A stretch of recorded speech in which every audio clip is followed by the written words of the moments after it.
तो इस वक्त की ये बड़ी और अहम खबर, मोहन यादव होंगे मध्य प्रदेश के नए सीएम। बिल्कुल एक तरह से सरप्राइज ही से कहा जा सकता है। बीजेपी विधायक दल की बैठक में ये महत्वपूर्ण फैसला लिया गया है। तो ये बड़ी और अहम खबर हम आपको बता रहे हैं। मोहन यादव होंगे मध्य प्रदेश के मुख्यमंत्री। तो इस वक्त की ये बड़ी और अहम खबर, कल ही छत्तीसगढ़ में मुख्यमंत्री के नाम का ऐलान हुआ और आज जो मध्य प्रदेश के भी मुख्यमंत्री का नाम का ऐलान जो है कर दिया गया है। उज्जैन दक्षिण से आते हैं मोहन यादव और पहली बार 3 चुनाव जीतने वाले विधायक बने हैं मोहन यादव और अब मुख्यमंत्री के तौर पर कमान संभालेंगे। तो बीजेपी विधायक दल की बैठक में ये महत्वपूर्ण फैसला लिया गया है। ये बड़ी और अहम खबर आपको बता दें, मध्य प्रदेश में मुख्यमंत्री होंगे मोहन यादव।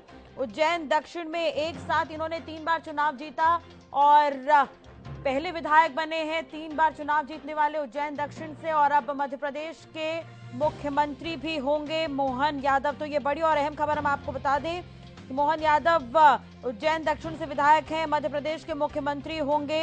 ये बड़ी और अहम खबर।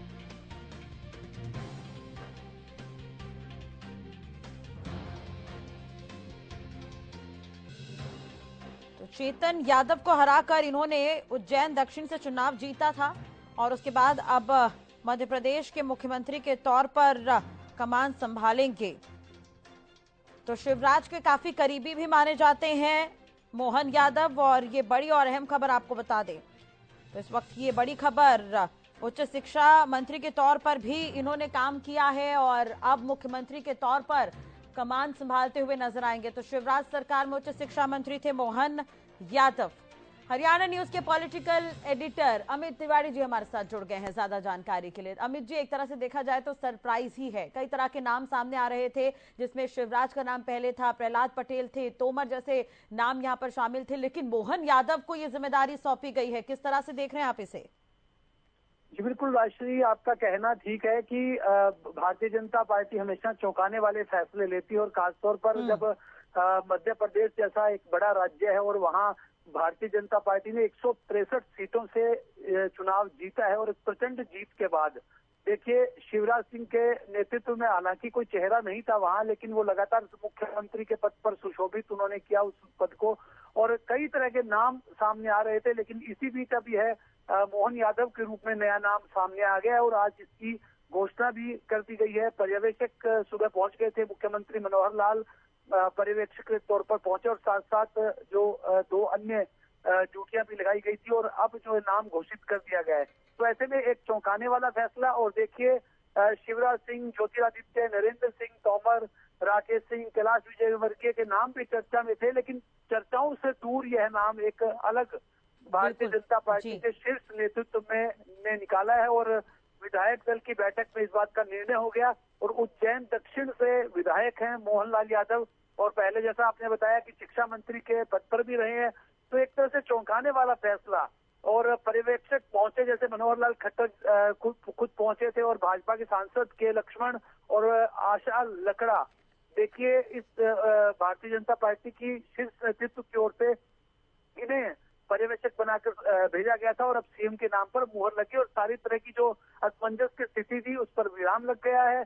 3 दिसंबर को परिणाम घोषित हुए थे और उसके बाद से लगातार कयास लगाए जा रहे थे नामों को लेकर। अब मोहन यादव का नाम सामने आ चुका है। जी राजश्री। बिल्कुल, आप एक चीज देखिए अमित जी, कल छत्तीसगढ़ के मुख्यमंत्री के नाम का ऐलान हुआ। विष्णुदेव साय को मुख्यमंत्री बनाया गया। हालांकि वो एक बड़े आदिवासी चेहरे के तौर पर, उनके अलावा और भी बड़े नाम थे जो आदिवासी चेहरा हैं, लेकिन विष्णुदेव साय को ये कमान दी गई। आज मोहन यादव को ये कमान मध्य प्रदेश की दी गई है। दोनों का आरएसएस से काफी संबंध बताया जाता है और काफी करीबी भी रहे हैं शुरुआत से। जी निश्चित रूप से आरएसएस के जो पृष्ठभूमि के जो नेता हैं भारतीय जनता पार्टी में, उन्हें पहली पंक्ति का नेता बनाया जा रहा है और नेतृत्व उन्हें सौंपा जा रहा है। इसका मतलब कहीं ना कहीं एक बात तो तय है कि जो एक तरह से जो राष्ट्रीय स्वयंसेवक के समर्पित कार्यकर्ता है उन्हें आगे लाया जा रहा है। चाहे मध्य प्रदेश की बात करें, छत्तीसगढ़ की बात करें, वहां भी अनेक नाम चर्चा में थे और पुराने जो नाम जिनका नाम लिया जा रहा था, चाहे रमन सिंह की बात छत्तीसगढ़ में करें, उन्हें अगर उन्हें बैकफुट पर लाया गया है, उन्हें पीछे किया गया है, तो कहीं न कहीं केंद्रीय नेतृत्व की एक बड़ी सोच है जिन्हें आगे लाया जा रहा है। चाहे विष्णुदेव सहाय आदिवासी नेता है और बड़ा चेहरा है अगर बात करें तो, और पहले भी जिस प्रकार से इस तरह के ही कम्युनिटी के लोगों को आगे लाया जाए, तो बीजेपी की एक सोच है जो अंतिम व्यक्ति का उदय, तो कहीं ना कहीं उससे भी जोड़कर देखा जा रहा है। अब मोहन यादव का नाम आना, देखिए चाहे उन्होंने शिक्षा मंत्री के पद को संभाला था, लेकिन भारतीय जनता पार्टी ने उनकी पुरानी पहचान है और वे बिल्कुल। संघ से जुड़े रहे और समर्पित कार्यकर्ता के रूप में उन्होंने कार्य किया है। अब उन्हें एक तरह से यह इनाम भी मिला और एक बड़ी जिम्मेवारी। मध्य प्रदेश जैसे देखिए बड़ा राज्य है और हिंदी भाषी राज्य है, और वहाँ भारतीय जनता पार्टी की एक नई कमान, नई तरह से उन्हें संभालने का मौका मिला है और भारतीय जनता पार्टी के शीर्ष नेतृत्व पर विश्वास जताया है। तो ऐसे में एक अहम जिम्मेवारी मोहन यादव के कंधों पर आ गई है और भारतीय जनता पार्टी ने सोच समझकर एक बड़ा निर्णय इस बारे में लिया है। देखिए, और इसके दूरगामी परिणाम निश्चित रूप से सामने आएंगे और यादव होना एक तरह से ओबीसी के जो छत्रप है उन्हें भी आगे लाया जा रहा है भारतीय जनता पार्टी में, एक बड़ी बात है जी। बिल्कुल। देखिए, मध्य प्रदेश की सियासत काफी दिलचस्प है अमित जी। अगर आप नजर डालें तो बहुत बड़े नेता हैं और राजनीतिक उथल पुथल उत्तर प्रदेश के बाद मध्य प्रदेश में देखने को मिलती है। तो उस लिहाज से कई बड़े नाम थे, प्रहलाद पटेल हैं, तोमर रहे हैं, ज्योतिरादित्य सिंधिया का नाम भी इसमें चल रहा था, वीडी शर्मा का नाम भी इसमें चल रहा था। ये थोड़ा हटकर फैसला है क्या? पार्टी हालांकि कहती तो है कि बीजेपी एक पूरा परिवार है, लेकिन क्या समर्थकों में इसे लेकर कोई नाराजगी या किसी तरह की खटास देखने को मिल सकती है आगे? देखिए राजश्री, सबसे एक दिलचस्प बात अगर भारतीय जनता पार्टी से जुड़ी हुई है, पार्टी विद डिफरेंस की बात भाजपा करती है हमेशा, और निश्चित रूप से जब भारतीय जनता पार्टी का शीर्ष नेतृत्व किसी चेहरे पर मोहर लगा देता है, तो ऐसे में दूसरे तमाम जो नेता हैं वो शांत रहते हैं, चुप रहते हैं। बगावत जैसे कांग्रेस में बागी सुर हो जाते हैं, बगावत के तेवर देखने को मिलते हैं, वैसे भाजपा में नहीं देखने को मिलते। ये खास बात है। हालांकि भीतर भीतर सुगबुगाहट रहती है, लेकिन खुलकर जो बगावत है वो कभी सामने नहीं आती। अब यह हो सकता है कि मोहन यादव के साथ कोई दो उप मुख्यमंत्री बना दिए जाएं, जो वरिष्ठ नेता है उन्हें जिम्मेवारी दी जाए। चाहे देखिए केंद्रीय मंत्री नरेंद्र सिंह तोमर की बात है, शिवराज सिंह चौहान की बात करें और प्रहलाद पटेल की बात करें, तो इस जैसे नेता भी चुनाव मैदान में थे, कैलाश विजयवर्गीय भी थे, तो उन्हें भी कोई अहम जिम्मेवारी मिलेगी, चाहे संगठनात्मक तौर पर मिले। नरेंद्र सिंह तोमर पहले भी भाजपा के प्रदेशाध्यक्ष रहे हैं और केंद्रीय मंत्री रहे हैं, तो ऐसे में उनका भी एक महत्वपूर्ण भूमिका है। हालांकि बढ़ती आयु में भारतीय जनता पार्टी उन्हें सलाहकार के रूप में रख लेती है, कहीं न कहीं एडजस्ट कर देती है, लेकिन इस तरह से जो मुख्यमंत्री पद का दायित्व मोहन यादव को सौंपा गया है, तो निश्चित रूप से दो सहयोगी के रूप में उन्हें उप मुख्यमंत्री भी मिल सकते हैं, ऐसी संभावना है। लेकिन किसी चेहरे को जब पार्टी हाईकमान ने चुना है, लेकिन उसकी बगावत भारतीय जनता पार्टी का एक संस्कृति आप कह सकते हैं, एक अनुशासन कह सकते हैं, एक कार्डर कह सकते हैं कि कार्डर बेस्ड पार्टी है और वहाँ अनुशासनहीनता देखने में नहीं मिलती है। शीर्ष नेतृत्व पर भरोसा होता है, जिनके नाम पर मुहर लग गई। अभी राजस्थान का बाकी है, देखिए जैसे छत्तीसगढ़ में हुआ, विष्णुदेव सहाय का नाम सामने आया, अब मोहन यादव का मध्य प्रदेश में आ गया है और राजस्थान में भी चेहरों की चर्चा जरूर चल रही है। तो लगता है कि कोई नया चेहरा सामने आएगा और शीर्ष नेतृत्व नए चेहरे पर भरोसा अपना जताएगा। जी राजनीति बिल्कुल। एक चीज और है अमित जी, देखिए एक बड़ा अंतराल रहा 163 सीटों के साथ यहाँ पर बीजेपी ने अपनी सरकार बनाई है और कांग्रेस मात्र 66 सीटों पर ही सिमट गई। और ये नए चेहरे जो सामने आए हैं, क्या इसे हम बीजेपी का एक्सपेरिमेंट मानकर चले? बिल्कुल, जैसा मैंने पहले बताया, राष्ट्रीय पार्टी विद डिफरेंस और मुख्यमंत्री के इस मध्य प्रदेश के फैसले को लेकर भी भाजपा के शीर्ष नेतृत्व ने चौंकाया है और अप्रत्याशित निर्णय दिया है और बड़े चेहरों को अगर दरकिनार करते हुए पार्टी ने इन्हें भरोसा जताया, तो एक बड़ा फैसला है। जैसा कांग्रेस में देखिए, जैसे कमलनाथ के नेतृत्व में चुनाव लड़ा गया था, लेकिन कहीं ना कहीं भरोसा नहीं था, इसलिए काफी पिछड़ गई कांग्रेस और लगातार भारतीय जनता पार्टी अगर इतने सालों से करीब 2 दशक से 20 वर्षों का एक लंबा अंतराल है, वहाँ मैदान में डटी हुई है और सुंदरलाल पटवा से लेकर उमा भारती जैसे मुख्यमंत्री भी देखे और शिवराज सिंह चौहान की एक लंबी फाइल रही, बावजूद इसके उनको पीछे करके और मोहन यादव पर भरोसा जताना एक बीजेपी की बड़ी सोच है। और निश्चित रूप से मैंने जैसे पहले बताया, इसके दूरगामी परिणाम होंगे और मध्य प्रदेश की राजनीति और आगे लोकसभा चुनाव में इसका कोई न कोई निश्चित रूप से फायदा मिलेगा। और एक नए चेहरे पर भरोसा जताना एक बड़ी सोच है पार्टी बिल्कुल की। और इसकी जी बिल्कुल। अमित जी, नरेंद्र तोमर एमपी विधानसभा के स्पीकर होंगे, उस पर भी हम आगे बात करेंगे, लेकिन उससे पहले वरिष्ठ पत्रकार राजेंद्र जादौन जी भी हमारे साथ जुड़ गए हैं, उनसे भी रिएक्शन ले लेते हैं। राजेंद्र जी, बहुत बहुत स्वागत है हरियाणा न्यूज पर आपका। सबसे पहले तो सर क्या कुछ कहेंगे, मध्य प्रदेश में भी सीएम के नाम का ऐलान हो गया है, मोहन यादव मुख्यमंत्री होंगे मध्य प्रदेश के। देखिए, मोहन यादव जी को जो चुना गया है, उस चुनाव से जो लोग मोदी युग की राजनीति को समझ रहे हैं वो चौंकेंगे नहीं। हाँ। ये उम्मीद थी कि कोई ऐसा ही नाम जो है निकलकर सामने आएगा जिसको मुख्यमंत्री बनाया जाएगा मध्य प्रदेश में, और मैं समझता हूँ राजस्थान में भी ऐसा ही होगा। और छत्तीसगढ़ में भी देख लीजिए कि जो स्थापित नाम थे उनमें से किसी को नहीं मुख्यमंत्री चुना गया, और एक आदिवासी नेता को जो सिंपली केंद्रीय मंत्री रहे, ये रहे, बहुत स्थापित नाम नहीं था, बहुत हाई प्रोफाइल नाम नहीं था कि उनको मुख्यमंत्री चुना गया। तो ऐसा ही जो है मोहन यादव का जब नाम आया है तो कोई बहुत चौंकाने वाली बात नहीं है, क्योंकि मोदी युग की जो भारतीय जनता पार्टी की राजनीति है उसमें वो इसी तरह से होना है। तो अब वो इसमें एक दूसरा फैक्टर ये है कि मोदी सरकार और मोदी अमित शाह की जोड़ी जो है, ये संघ पृष्ठभूमि के नेताओं को जो लगातार जो है जमीनी लेवल पर काम करते रहे और उनको कोई आगे जाके कोई सत्ता का रिवार्ड नहीं मिला, तो उनके सिर पर ताज पहनाने का काम किया जा रहा है। जैसे देखिए उत्तराखंड में भी यही हुआ और मध्य प्रदेश का उदाहरण सामने आ गया है, और ये राजस्थान में भी ऐसा ही देखने को मिलेगा, और हरियाणा में भी ऐसा ही हुआ। तो ये सब है कि ये कोई चौंकाने वाला नहीं है। और अभी एक और फॉर्मूला चल रहा है भारतीय जनता पार्टी का कि वो ओबीसी क्लास के जो नेताओं को है, एससी एसटी और ओबीसी क्लास को बढ़ावा दिया जा रहा है। तो यादव ओबीसी में आते हैं, तो मोहन यादव को भी उसी धरातल पर चुना गया है, और वो पहले जो है शिवराज सरकार में मंत्री रहे ही है, तो उनको सारा पता है कि राजस्थान में मध्य प्रदेश की क्या समस्या है, क्या जरूरतें हैं, और पार्टी को और आगे बढ़ाना और लोकसभा चुनाव में किस तरह से सफलता दिलाना है वो तय। ठीक है, लेकिन आप राजेंद्र जी देखिए, अगर हम छत्तीसगढ़ की बात करते हैं, रेणुका सिंह केंद्रीय मंत्री के तौर पर काम कर रही थी, उन्होंने इस्तीफा दिया, इस्तीफा मंजूर हुआ, लेकिन डिप्टी सीएम उनमें कहीं उन्हें जगह नहीं मिली है। तो आगे उनका भविष्य क्या? अगर हम उसी के कंपेयर मध्य प्रदेश की बात करें तो प्रहलाद पटेल भी केंद्रीय मंत्री के पद पर रहे, उन्होंने भी इस्तीफा दिया, इस्तीफा मंजूर हुआ है। क्या डिप्टी सीएम बनने के चांसेस उनके नजर आ रहे हैं? क्योंकि अभी स्पीकर के नाम का तो ऐलान हो गया है, नरेंद्र सिंह तोमर स्पीकर होंगे, उन्होंने भी केंद्रीय पद से इस्तीफा दिया था। नहीं, डिप्टी स्पीकर का भी हो गया तय, जो है उन्होंने 2 नाम तय कर दिए, जगदीश देवड़ा, राजेश शुक्ला जी। तो अब जिन्होंने, मैं वही पूछना आपसे चाह रही हूँ कि अब जिन्होंने ये इस्तीफा दिया है उनका क्या नजर आ रहा है आपको? क्या बीजेपी कोई स्ट्रैटेजी के साथ चल रही है या ये एक्सपेरिमेंट आप इसे कहेंगे? ये एक्सपेरिमेंट ही है कि जो स्थापित लोग हैं उनको जो है चुनाव में बहुमत हासिल करने के लिए उनको एक तरह से दांव पर लगाया गया कि जाइए आप भी चुनाव लड़िए। नरेंद्र सिंह तोमर आए मध्य प्रदेश में, और भी आए, इधर राजस्थान में भी आए, वो अर्जुन राम मेघवाल चुनाव लड़ रहे थे, जैसे सांसद जो है बाबा बालकनाथ को भी जो है चुनाव लड़ा दिया गया।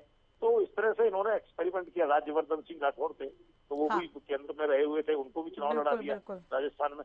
तो ये एक प्रयोग किया गया था। अब ये है कि उलटफेर चलता रहता है। फिर मुझे लगता है कि ये नेता जो अभी आए मध्य प्रदेश में, तो इनको स्टेट की पॉलिटिक्स में भेज दिया गया, फिर भी कभी चांस मिल सकता है आगे। तो ये एक्सपेरिमेंट तो है, नए लोगों को आगे लाने का एक तरह का एक्सपेरिमेंट है। तो मुझे लगता है कि अब देखिए कि पार्टी कुछ न कुछ तो लोकसभा चुनाव में फिर अपने तीसरे टर्म की सत्ता के लिए तैयारी कर रही है। और वो मुख्य प्रधानमंत्री जी बहुत विश्वास के साथ कह रहे हैं कि मेरे तीसरे कार्यकाल में और ये भारत की अर्थव्यवस्था तीसरी स्टेज पर आ जाएगी वर्ल्ड में जी। और वो कह रहे हैं कि विकसित भारत का जो सपना है 2047 तक पूरा करना है। तो एक लंबी अवधि का लक्ष्य लेके चल रही है भारतीय जनता पार्टी। तो वो इस तरह के एक्सपेरिमेंट किए जा रहे हैं। अब वो पार्टी की अंदरूनी रणनीति और उनको कोई लाभ दिखाई दे रहा है, तभी इतना उलटफेर किया जा रहा है। चलिए, वो तो शुरुआत से ही लग रहा था कि जब इन्होंने प्रधानमंत्री के चेहरे पर ही चुनाव लड़ा और कामयाब भी हुए हैं। अमित जी भी लगातार हमारे साथ बने हुए हैं। अमित जी, क्या आपको मेरी आवाज मिल रही है सर? जी बिल्कुल राजश्री, बिल्कुल देखिए अमित जी, डिप्टी सीएम के नाम का भी ऐलान हो गया है, उसे लेकर क्या कुछ कहेंगे? जी निश्चित रूप से देखिए, मैंने जैसा पहले ही बताया था कि दो जो सहयोगी के रूप में साथ रहने वाले हैं, और हाँ। ऐसे में दो का भी ऐलान हो गया है, और स्पीकर के लिए नरेंद्र सिंह तोमर का नाम जो है वो सामने आया है।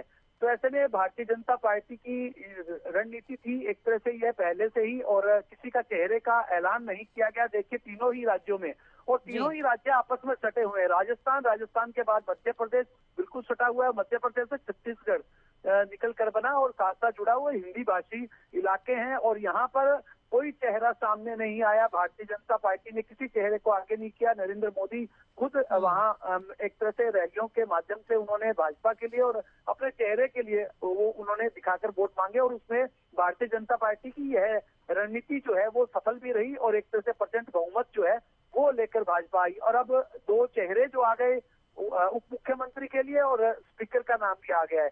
देखिए जैसे वरिष्ठ पत्रकार राजेंद्र जी अभी बता रहे थे, इस प्रकार से फैसले अप्रत्याशित जरूर है, लेकिन लगता है भाजपा इस प्रकार के फैसले लेती है और प्रयोग करती है। राजनीतिक तौर पर एक तरह से प्रयोग भाजपा ने जो किए हैं वो सफल भी रहे हैं, और खासतौर पर जो नरेंद्र मोदी और अमित शाह की जोड़ी है, वो चाहे राजस्थान के मामले में करे या किसी और प्रदेश के मामले में करे, वो उस जोड़ी ने सांसदों को चुनाव मैदान में उतारा, केंद्रीय मंत्रियों को चुनाव मैदान में उतारा। उनके इस्तीफे देने के बाद कैसे स्थिति दिलचस्प बनती चली गई, और एक तरह से चर्चाओं को और ज्यादा बल मिला कि केंद्रीय मंत्रियों ने इस्तीफा दे दिया है, तो ऐसे में अब पिक्चर साफ हो गई है। लेकिन यह एक बड़ी दूरगामी नीति है जिसका आगे भविष्य में देखने को मिला, और साथ साथ जो 2024 का विजन जो लेकर भाजपा चल रही है, वहां भी उनका एक कौशल दिखाने के लिए एक चुनौती है, और उसी कौशल को अमली जामा उसको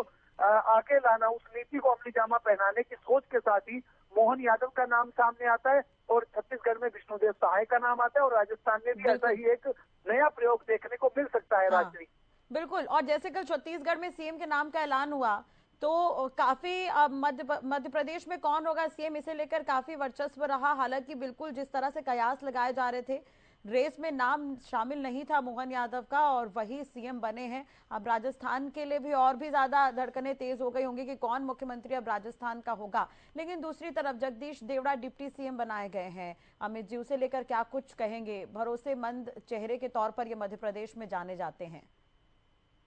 बिल्कुल, मैंने जैसे पहले बताया कि उप मुख्यमंत्री पद के लिए भी ऐलान हो गया है, तो जिस प्रकार से जगदीश देवड़ा का नाम सामने आया, तो ऐसे लग रहा था कि दो सहयोगी रहेंगे या एक रहेंगे, इस प्रकार की चर्चाएं लगातार रही थी। और अब उनका नाम आ गया है, तो एक तरह से कहीं भी नाम नहीं था। देखिए उस रेस में नाम नहीं था, और राजस्थान में भी जिन लोगों के रेस में नाम आ रहे हैं, और संभवतः उनमें भी वहाँ कोई चेहरा ना हो जिनकी चर्चा होती है। मैंने अक्सर एक भारतीय जनता पार्टी की खास बात जी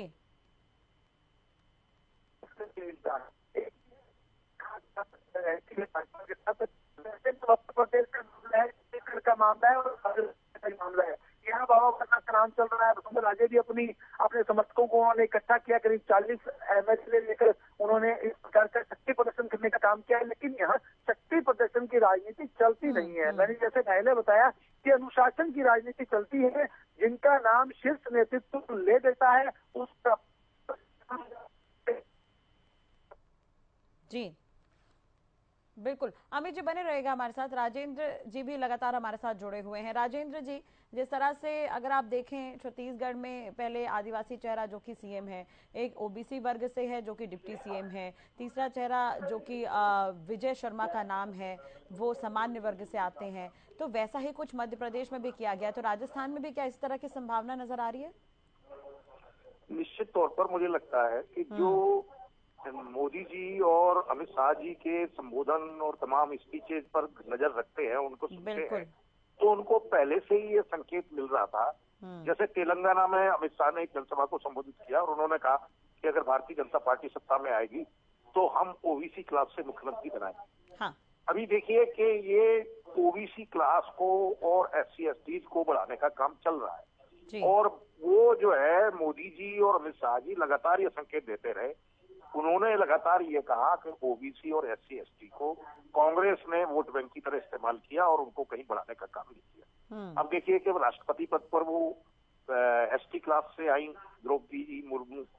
तो इस तरह से उन्होंने बढ़ाने का काम किया। अभी हरियाणा में ही जो हुआ है, तमाम उस परिवर्तन को अलग अलग तरीके से उसकी व्याख्या की गई, लेकिन नायब सैनी को प्रदेश अध्यक्ष बनाया गया भारतीय जनता पार्टी। विधायक दल की बैठक में हमारे नए नेता चुने गए आदरणीय मोहन यादव जी, जोरदार तालियों से हम उनका अभिनंदन करें। और हमारे केंद्रीय पर्यवेक्षक आदरणीय मनोहर खट्टर जी, आदरणीय लक्ष्मण जी, बहन सुश्री आशा रकड़ा जी, उनका भी मैं बहुत हृदय से धन्यवाद करता हूं। विधायक दल की बैठक सभी विधायकों का बहुत बहुत आभार और नए नेताओं की बधाई के साथ सबका बहुत बहुत धन्यवाद। और बैठक विधिवत तौर पर अब समाप्त होती है। बहुत बहुत धन्यवाद।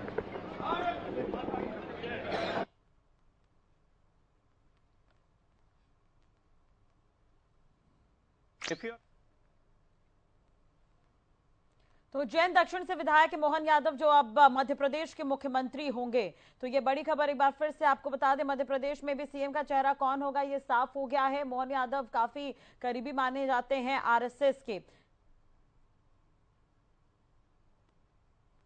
हरियाणा न्यूज के विशेष संवाददाता गुलशन ग्रोवर भी हमारे साथ जुड़ गए हैं। गुलशन, एक तरह से देखा जाए तो मध्य प्रदेश में भी तस्वीर साफ हो गई है। मोहन यादव मुख्यमंत्री होंगे, जगदीश देवड़ा और राजेश शुक्ल को डिप्टी सीएम बनाया गया। इसके अलावा तोमर स्पीकर बनाए गए हैं। क्या कुछ कहेंगे इस पर? देखिए, बिल्कुल जिस तरह से राष्ट्रीय मध्य प्रदेश के सीएम की कमान कौन संभालेगा, इसको लेकर के लगातार सस्पेंस बना हुआ था, और अब जो है बीजेपी ने ये साफ कर दिया है कि मध्य प्रदेश के नए मुख्यमंत्री मोहन यादव होंगे, जबकि नरेंद्र सिंह तोमर जो है स्पीकर होंगे। और आपने जो भाजपा में आज जो विधायक दल की बैठक हुई थी, इसमें फैसला लिया गया है कि मोहन यादव विधायक दल के नेता होंगे। तो साफ तौर से अब मध्य प्रदेश में मुख्यमंत्री की कुर्सी का जो सस्पेंस था और वो अब खत्म हो गया है, और अब मोहन यादव के नाम पर सहमति बन गई है। मोहन यादव उज्जैन दक्षिण से विधायक है, और साथ ही मोहन यादव को संघ का भी काफी करीबी जो है बताया जाता है। और जानकारी ये भी मिल रही है कि शिवराज सिंह चौहान ने ही मोहन यादव के नाम का जो प्रस्ताव है वो विधायक दल की बैठक में किया था, और इस ऐलान के साथ ही सभी प्रयासों पर जो है विराम लग गया है, और अब सूबे की जो कमान है वो मोहन यादव संभालेंगे।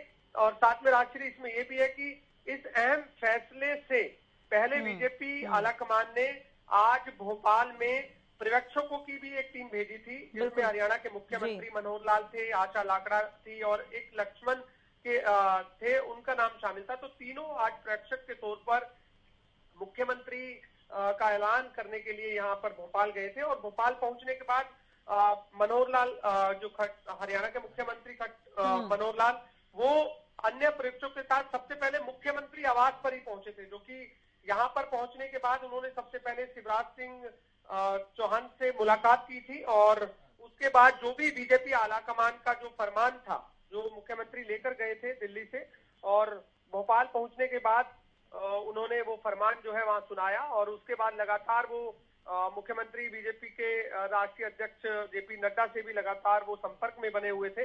और ऐसे में अब जहां मोहन यादव जो है अब पता था कि उनका नाम आ सकता है, और यही भारतीय जनता पार्टी की सबसे बड़ी खूबी है कि भारतीय जनता पार्टी अपने छोटे से छोटे कार्यकर्ताओं को उठाती है और सीधे मुख्यमंत्री और बड़े बड़े पदों पर बैठाती है।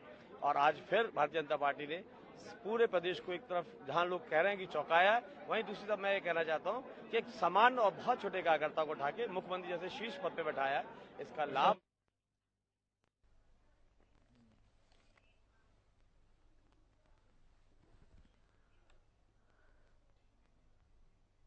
तो बीजेपी विधायक दल की बैठक में महत्वपूर्ण फैसला हुआ है और मध्य प्रदेश में भी तस्वीरें साफ हो गई है। मोहन यादव मुख्यमंत्री होंगे, जगदीश देवड़ा और राजेंद्र शुक्ला ये डिप्टी सीएम होंगे, नरेंद्र सिंह तोमर स्पीकर होंगे। कल छत्तीसगढ़ में भी स्थिति साफ हो गई थी, अब बारी राजस्थान की है। अब राजस्थान पर सबकी नजर होगी। नरेंद्र तोमर एमपी विधानसभा के स्पीकर होंगे, काफी कद्दावर नेता है। मध्य प्रदेश में 2 डिप्टी सीएम बनाने का भी ऐलान कर दिया गया है। जगदीश देवड़ा मल्हारगढ़ से विधायक हैं और इन्हें डिप्टी सीएम की जिम्मेदारी सौंपी गई है। इसके अलावा अगर हम बात करें राजेंद्र शुक्ला की, तो विंध्य से ही आते हैं और विंध्य में इनका काफी वर्चस्व रहा है। इससे पहले 2003, उसके बाद 2008, 2013 के चुनाव में ये मंत्री भी रहे हैं। पहली बार ये चुनाव जीते थे, उसके बाद ही इन्हें मंत्री बनाया गया था। उमा भारती के समय से काफी एक्टिव कार्यकर्ता के तौर पर जाने जाते हैं। अमित जी लगातार हमारे साथ बने हुए हैं, राजेंद्र जी भी हमारे साथ बने हुए हैं। अमित जी, मैं आपके पास आना चाहूंगी। एक तरह से हम देखें तो यहाँ पर सीएम के नाम का ऐलान तो हो गया है, लेकिन आपको क्या ऐसा नजर आ रहा है कि ये 2024 में एक अहम चुनाव होना है, उसे लेकर शुरुआत से ही बीजेपी अपने स्ट्रैटेजी के साथ काम कर रही है, चुनाव लड़ने से पहले, चुनाव के परिणाम आने तक और अब सीएम बनाने तक? जी निश्चित रूप से राष्ट्रीय आप की दूसरी पार्टियों के अलावा अगर भारतीय जनता पार्टी की बात करें तो भाजपा लगातार चुनाव की तैयारी करती है। जी। प्रमुख, सम्मेलन, शक्ति केंद्र प्रमुख, मंडल प्रमुख, इस प्रकार के जो इनके एक संगठनात्मक इनका ढांचा है, उसकी बैठकों का दौर, उनकी रैलियों का दौर, उनके कार्यकर्ता सम्मेलनों का दौर चलता रहता है। तो 2024 के लिए भी निश्चित रूप से जी ठीक है, ठीक है। अमित जी बने रहिएगा हमारे साथ। राजेंद्र जी भी काफी समय से बने हुए हैं। राजेंद्र जी, जो मैंने अमित जी से पूछा है कि स्ट्रैटेजी कितना इंपॉर्टेंट है, ये बीजेपी ने अब बता दिया। पहले तो उन्होंने चुनाव लड़ा, प्रधानमंत्री मोदी के चेहरे पर चुनाव जीता और कई जगहों पर उन्होंने सत्ता भी पलटी है, चाहे वो राजस्थान हो चाहे वो छत्तीसगढ़ ही क्यों ना हो। तो ऐसे में 2024 की स्ट्रैटेजी क्या, हम इसे भी मानकर चले? नहीं, देखिए ऐसा है कि भारतीय जनता पार्टी एक निचले स्तर तक अपने आप को मजबूत करने जा रही है।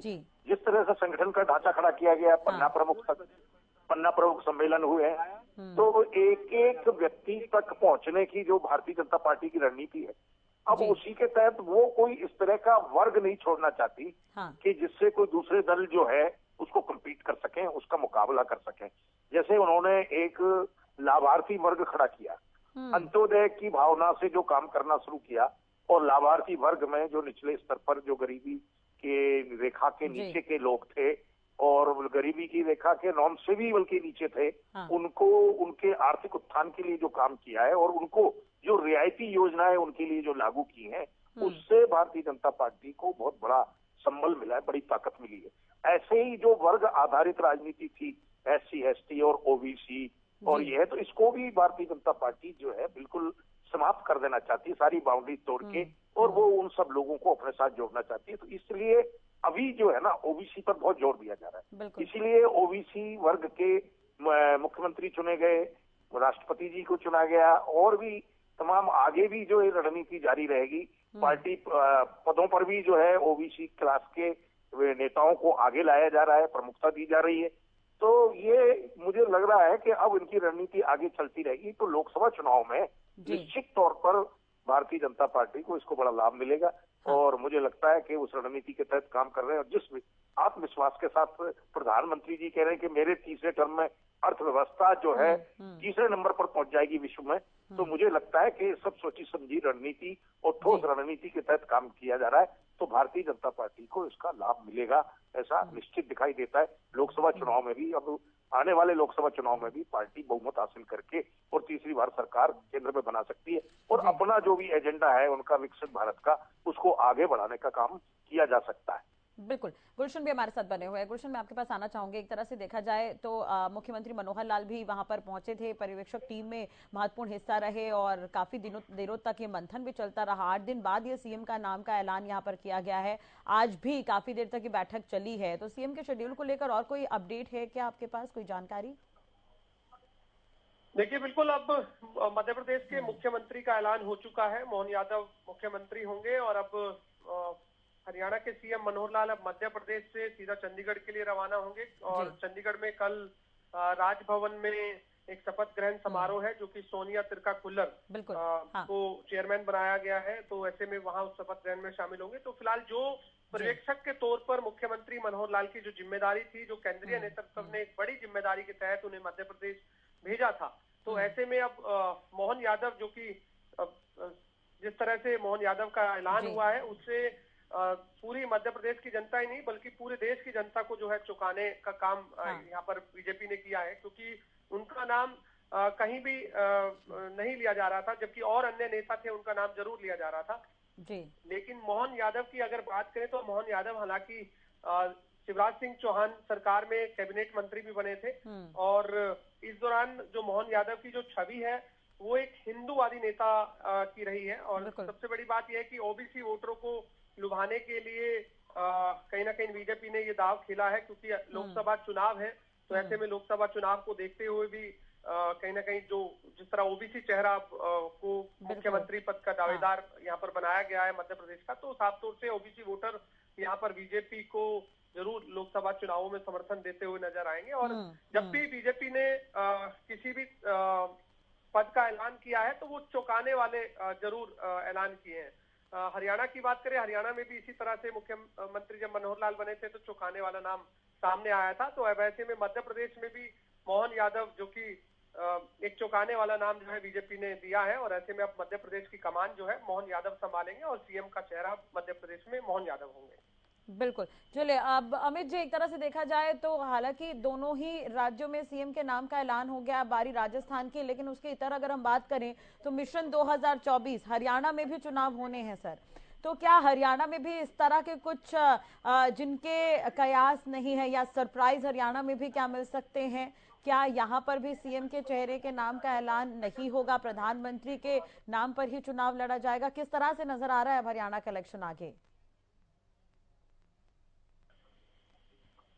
में ही होना है, लेकिन उससे पहले लोकसभा चुनाव होने हैं। लोकसभा में भारतीय जनता पार्टी की क्या कुछ स्थिति रहती है और कितनी ज्यादा मजबूत स्थिति बनती है, इस पर काफी चीजें निर्भर करेंगी। हालांकि एक संभावना जरूर राजनीतिक गलियारों में लगाई जा रही है कि हरियाणा विधानसभा के चुनाव जो है वो लोकसभा चुनाव के साथ करवाए जाएंगे। लेकिन इन संभावनाओं में अभी बल नहीं लगता। ऐसी चर्चाएं जरूर है, लेकिन उनमें बल नहीं है अभी तक। तो मुख्यमंत्री मनोहर लाल के चेहरे को लेकर ही आगे चली है भारतीय जनता पार्टी। दो चुनाव देखिए हुए हैं। हालांकि जो पहले चुनाव में 2014 की बात करें, उनका ऐलान बाद में हुआ, लेकिन इस बार कुछ तस्वीर बदले की क्या कुछ रहेंगे। तो भाजपा की जैसी रणनीति रहती है वैसी रणनीति अगर हरियाणा में भी रहेगी तो संभवतः कुछ न कुछ फर्क कोई पड़ता होगा। लेकिन अभी फिलहाल ऐसी कोई संभावना नजर नहीं आती हरियाणा को लेकर। कई तरह के निर्णय लेने हैं, चाहे जी पार्टी के साथ है उनके साथ गठबंधन रखा जाए या नहीं रखा जाए। अभी यह भी एक बड़ा विचार जो है वो भाजपा में चल रहा है कि उनसे किनारा किया जाए, क्योंकि लोकसभा चुनाव में क्या उनके साथ सीटों के साथ तालमेल करके उतरा जाएगा। तो तमाम जो बातें हैं राष्ट्रीय, उन पर चर्चा होगी। जैसे सत्ता संतुलन किया है मध्य प्रदेश में, देखिए मोहन यादव ओबीसी से आते हैं, जगदीश देवड़ा एसटी सीट से मल्हारगढ़ से चुनाव जीते और उच्च शिक्षा जो पहले भी मंत्री रहे, और मोहन यादव उच्च शिक्षा मंत्री रहे, जगदीश देवड़ा भी मंत्री रहे, और राजेंद्र शुक्ला ब्राह्मण है और वे भी मंत्री रह चुके हैं और कद्दावर नेता है। 2003 के बाद से लगातार सियासत में सक्रिय हैं और एक बड़ी भूमिका निभाने जा रहे हैं मध्य प्रदेश जैसे राज्य में। और नरेंद्र सिंह तोमर कृषि मंत्री के पद को सुशोभित कर चुके हैं और अब उन्हें स्पीकर का पद दिया गया है। तो ऐसे में देखिए, सत्ता का संतुलन बनाए रखने के लिए भारतीय जनता पार्टी ने रणनीतिक तौर पर महत्वपूर्ण फैसले लिए हैं और ऐसा सभी वर्गों को शांत करने की कोशिश की है। एक तरह से सभी को संतुष्ट किया गया है, चाहे वे जाट की बात करें, चाहे एसटी समुदाय की बात करें, ओबीसी की बात करें, ब्राह्मणों की बात करें। तो इस तरह से इसी प्रकार की रणनीति जो है राजस्थान में भी देखने को मिल सकती है। सत्ता का समीकरण इस प्रकार का बैठाया जाएगा कि मुख्यमंत्री भी और साथ साथ सहयोग करने के लिए 2 उप मुख्यमंत्री भी बना दिए जाए, क्योंकि 230 सीटों वाले मध्य प्रदेश में इस प्रकार का प्रयोग भाजपा ने किया है, तो निश्चित रूप से राजस्थान में भी ऐसा प्रयोग किया जा सकता है। क्योंकि कई बड़े चेहरे राजपूत समाज में और ब्राह्मण समाज में, साथ साथ ओबीसी समाज में और एसटी में, तो इस प्रकार का एक तालमेल वहां भी ऐसा बिठाया जाएगा। और हरियाणा की बात जहाँ तक राष्ट्रीय आपने की थी, तो अभी ऐसा कुछ नहीं चल रहा है यहाँ हरियाणा में। लेकिन वो चुनाव जो है वो पहले साथ होंगे लोकसभा के चुनाव, या फिर अपने समय पर यानी अक्टूबर 2024 में होंगे, तो तब कोई निर्णय लिया जाएगा। उससे पहले लोकसभा का एक बड़ा चुनाव है और लगता है निश्चित रूप से भाजपा उसी की तैयारी कर रही है। जैसे मैंने पहले बताया था कि जब दूसरी पार्टियां संगठनों का गठन नहीं कर सकती, अपने संगठनात्मक ढांचे नहीं खड़े कर पाती, उस समय तक भाजपा पन्ना प्रमुख जैसे सम्मेलन करती होती है और 90 विधानसभा क्षेत्रों के करीब 70 जो है वो पन्ना प्रमुख सम्मेलन तक ही भाजपा कर चुकी होती है। इसके अलावा शक्ति केंद्र प्रमुख है, अंत्योदय सम्मेलन है। इस प्रकार के जो कार्यक्रमों के माध्यम से भाजपा ने देखिए लगातार अपनी जो चुनाव चुनावी रणनीति को आगे बढ़ाया है वो लगता नहीं है, लेकिन वो एक तरह से लगातार हर दिन हर जो समय जो है वो भाजपा का चुनावी तौर पर तैयारी के नाते होता है। युद्ध में ऐसी एक कहावत है जो सेना में चलती है कि शांति काल में बहाया गया पसीना युद्ध में कैजुअलिटियों को कम करता है। शायद इसी सोच के साथ भाजपा जो है वो लगातार मेहनत करती है। उसकी सोच ये कहती है कि पसीना बहाया जाए, ठीक एंड चुनाव के मौके पर पसीना ना बहाया जाए। लगातार जो कार्यकर्ता, लेकिन उसके लिए प्लानिंग बहुत जरूरी है, ये बीजेपी ने प्रूव कर दिया। और बहुत समय से यहाँ पर जो कार्यकर्ता काम करते रहते हैं उनकी मेहनत भी अब कहीं ना कहीं रंग लाई है। ऐसा जो बड़े मंत्री हैं, जो कद्दावर रहे हैं, जो सीनियर नेता, वो कहते हुए नजर आते हैं। तो उसके लिए प्लानिंग बहुत जरूरी है। और ये सवाल मैंने आपसे इसलिए भी पूछा था, जदौन जी से मैं ये पूछना चाहूंगी, पत्रकारिता करियर में आप काफी समय से हैं, आप ये देख रहे हैं कि बीजेपी, भारतीय जनता पार्टी ने जो इस बार किया है वो काफी नया है। छत्तीसगढ़ की अगर हम बात करें तो अजीत जोगी जब मुख्यमंत्री पद से हटे उसके बाद रमन सिंह को ही बीजेपी ने, भारतीय जनता पार्टी ने कमान सौंपी थी जब से बीजेपी की सरकार वहां पर आई कांग्रेस के बाद। वैसे ही हम शिवराज सिंह चौहान को मध्य प्रदेश में देखते आए हैं। तो हालांकि अभी जो मुख्यमंत्री बनाए गए हैं दोनों ही राज्यों में, जादौन जी, वो हैं तो सीनियर नेता, लेकिन क्या इसे हम एक नया दशक मानकर चले, या ये नई शुरुआत, या जो नए एक बैच को ये मौका दिया गया है? हो गया ना, भारतीय जनता पार्टी हर पार्टी में जो नेता बटवक्ष का रूप ले चुके हैं, उनसे हटकर अब नए लोगों को मौका देने की रणनीति जो भारतीय जनता पार्टी ने अपनाई, उससे यह है कि उससे नीचे का कार्यकर्ता और उत्साहित होता है।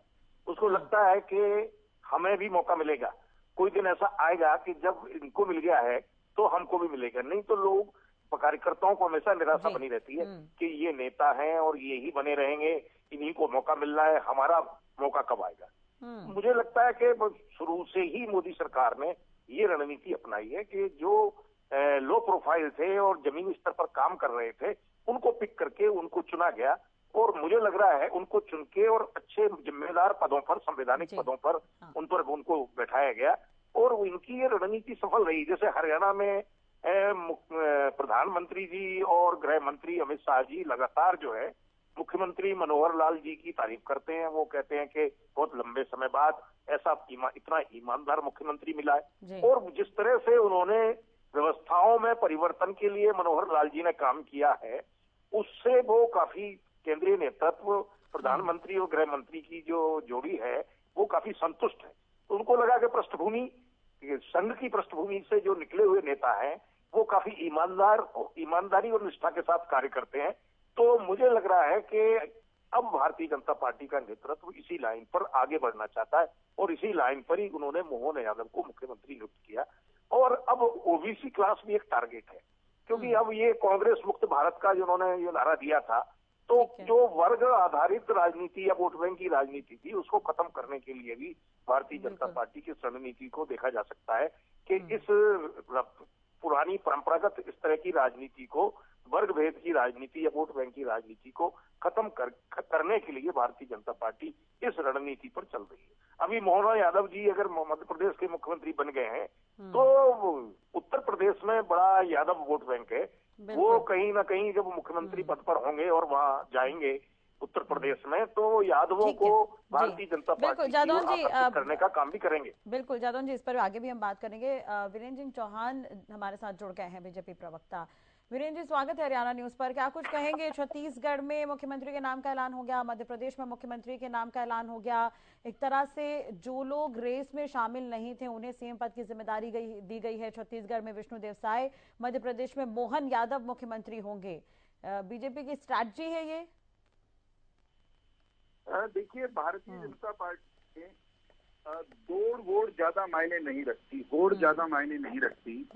और बहुत बार ऐसा भी होता है कि जो मीडिया कयास लगाता है वो कयास ही होते हैं। संगठन की आंतरिक जो गणनाएं हैं, कैलकुलेशंस हैं, रणनीति है, उस तक हमारे कभी कभार मीडिया के मित्र, चुनावी विशेषज्ञ, विश्लेषक वो भी नहीं पहुंच पाते हैं। भारतीय जनता पार्टी की अपनी एक थॉट प्रोसेस है, संगठनात्मक वैचारिक अधिष्ठान है, उसके हिसाब से निर्णय होते हैं। राजनीतिक रणनीति इसका एक महत्वपूर्ण हिस्सा होती है। और आपने जो कहा कि आगामी जो चुनाव हैं वो भी निगाह में है। निश्चित तौर पर राजनीति चुनाव जीतने से होती है, सरकार बनाने से होती है। जनता ने हमारी 3 सरकारें ये बनाई हैं और हमें 24 में एक बार फिर से भारत में हैट्रिक लगाते हुए राष्ट्रीय स्तर पर नरेंद्र मोदी जी के नेतृत्व में सरकार बनानी है। बेहतरीन, आज के बहुमत से भी बेहतर बहुमत की सरकार बनानी है। तो बहुत सारे फैक्टर्स की गणना करके एक आखिरी सवाल, जैसा कि ठीक है आप कह रहे हैं कई बार कयास चलिए मीडिया कर्मी नहीं लगा पाते हैं, पहुंच नहीं पाते हैं और बीजेपी उसके इतर काम करती है।